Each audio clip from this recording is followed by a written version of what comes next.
Hi, Malaika. It's so nice to have you on the Quint. Thank you so much. Thank you. It's lovely to be here. Malaika Arora, mother and supermodel. Okay, you can wear your glasses. You look really pretty. I will. Trust me, I will. I keep it's like habit. I put it on and I take it off. I put it on and I take it off. It's bizarre. I have this bizarre thing that goes on with my glasses. Okay, because you're wearing glasses, let me ask you one thing. Malaika, are models allowed to wear glasses? On ramp? Yes. I've never really seen anybody, honestly. Yeah. Yeah, I think you should be. But most of girls who do wear glasses, I think they all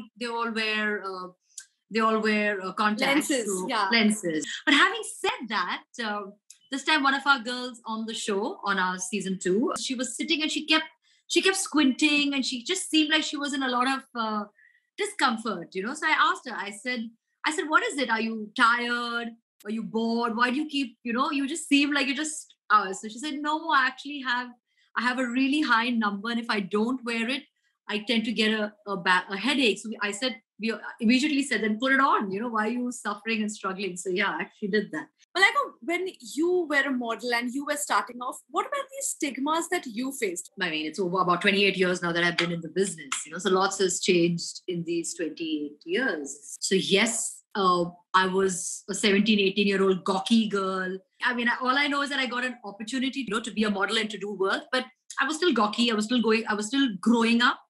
That phase of from a girl to a woman, literally that was a phase that I was. But initially I was gawky as hell, pencil thin eyebrows, not the tallest girl in the room. Not that I've grown since then, I'm still the same height, but so yes, I've been through my fair share of being told, oh God, she's so tight, she's so short, we thought she's much taller, and oh God, she's so dark, we thought she's fairer, oh God, she's got such large hips, we thought they were slimmer, so yeah, I've kind of faced all of that, but honestly, it never ever deterred me. It never ever, made me question who I am or what I am or why I am or whatever. Never. I wore it on my sleeve. I wore it with confidence. So if I was short, so be it. If I was heavy hipped, if I had this humongous hips, so be it. So I was pretty much like. Do you remember your first ramp walk? Oh yeah, I do, of course. Tell me all about it. Actually, my first ramp, I still remember, was for a very dear friend of mine, Vikram Fadnis. And I remember walking with professional models, and my parents and my sister all come to see me. So I was super excited, and I came on ramp with full excitement, and I walked towards the head ramp. And as I was walking towards the head ramp, and just as I was reaching there, my shoe came off. It slipped off. It came off, and I have died a million deaths in my head. I was like, how? I've just heard about these things. I never imagined that it would happen to me. And my shoe came off. But you can still ask Vikram this. I just turned around, picked it up, and I walked back, behaving like I didn't care at all. And that was like totally part of what I'm supposed to do. But of course, I went backstage and I howled and howled like a child. I was howling over there. And the sweet thing was when it happened, when I picked it up, turned, everybody in the audience started clapping. So I think somewhere that kind of made me feel good. But I cried like a baby backstage. I remember that. I'll try to look for that video. I don't think you'll ever find that video.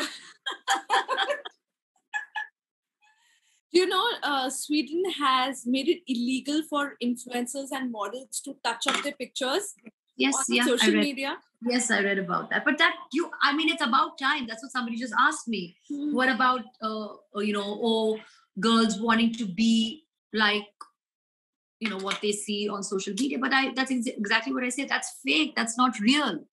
Filters are not real.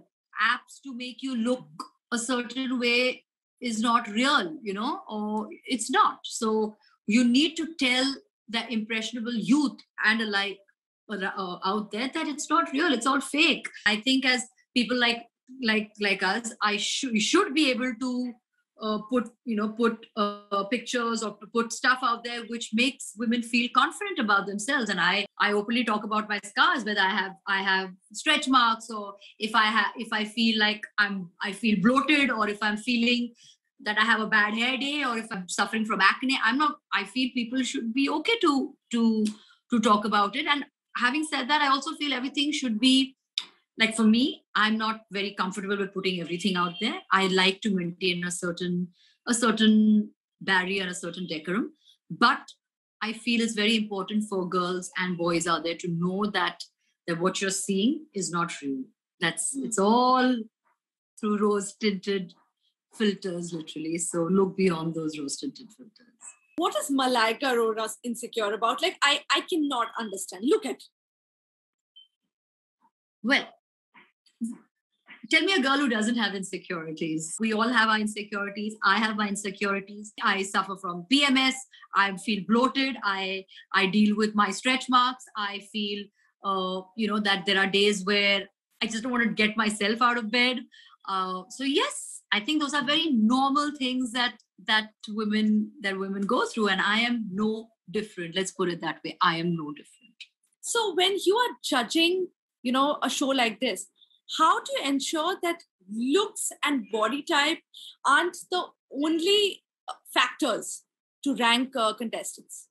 Well, they are very key factors to when we are judging. But at the same time, we're also encouraging girls to be themselves. If you're a tomboy, then so be it. You feel that, I am hip heavy or I'm top heavy, then so be it. We kind of encourage all of that because girls do feel very weird about parts of their body or aspects of their body. One of the girls did say that I'm so conscious. She just didn't want to smile. She says, I'm so conscious of my teeth. So yeah, I think these are things that are constantly there. Yes, there's a lot of focus. I mean, let's not forget, there is a lot of focus about looks and the way you look, because that is what you're seeing at the end of the day.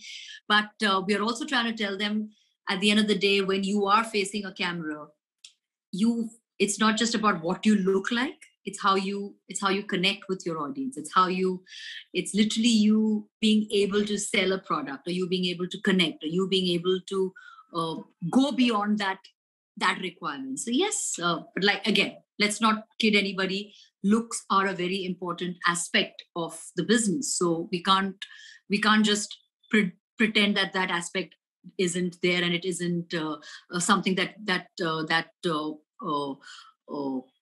holds a lot of weightage. So we can't deny that. But yes, we also have to be a lot more inclusive and understanding about various other aspects apart from this. I have a few pictures that I'm going to show you. It's from your Instagram. And you just need to tell me what's happening. And I'm going to ask you just fun questions about it. Oh, okay. This is girl squad. Yes, this was my sister's birthday. What I love about these pictures is the food. The food. There's a lot of chat that happened over there. Yes, that's something we always say. We bond not just because we are, we're bonding as women, or we're bonding because we have, things that match. We bond because for our love for food. Each one of us in that picture either is a great cook, or is well traveled enough to know great food, or is somebody who appreciates great food, or is somebody who just wants to eat. So all of us love food. So we clearly bond over great food. Really, nobody's on diet here. No. For sure. We are girls who work out. We eat very well. Who is a good cook here, Malaika? You. I cook. I'm a fairly decent cook. Then a friend of ours, Malika, who's also a makeup artist. She is a fantastic cook. My sister's a fairly decent cook. I wouldn't say Bebo and Lolo indulge in too much cooking, but they know their food. They love their food. They live for their food. Who does Mama love more? Oh God. Both are my babies. How can you say who does Mama love both? They're both my babies. But of course, Arhan is my firstborn. So he is my life. But no, both of them are my Jans. That's what it is. I'm not going to ask you any personal question, but I know that you are going through that empty nest syndrome right now. Yes. How does that feel? Oh God, do not even start. I think my waterworks will start. Don't even start. I've told everybody in my family. I said, don't ask me, because the minute somebody asks me, then I'm like a sleepy mess over here. So yeah. Well, I guess it's just a matter of getting used to. You'll never get completely used to it, because it's just it's just an emptiness, which is just, I'm not able to understand, at this point of time. But I just, it's one day at a time. I'll take one day at a time and I'll deal with it. Okay, this is not from your Instagram, but I'm going to ask you, just tell me what do you think about it, okay? This is Sabyasachi's new collection from H&M. I love the women actually in the collection. I think the women look fantastic. And I think he's used some, plus size girls. The thing what I like about Sabyasachi is that he's willing to experiment. He's willing to break that mold. He's willing to push the envelope. Some people will like it. Some people don't. You can't please everybody. I really love the way his mind works. And I love the kind of work that he does. So, and I think you need more people out there who will, who will kind of shake things up and give it a different spin. And I think he does that all the time. That's why he is such a genius. So last time I met Arjun and I told him how fab he looks, and he gives all the credit to you. Well, I can't take all the credit for that. I can just take some credit for it. But hard work comes from the person itself. I can take some credit because I'm very encouraging and supportive about things like this, and I'm very, very. I keep pushing him in that direction. But the hard work is his at the end of the day, and he has to take full credit for that. I can take some credit. Thank you so much, Malaika. We had so much fun talking. Thank Bye. you.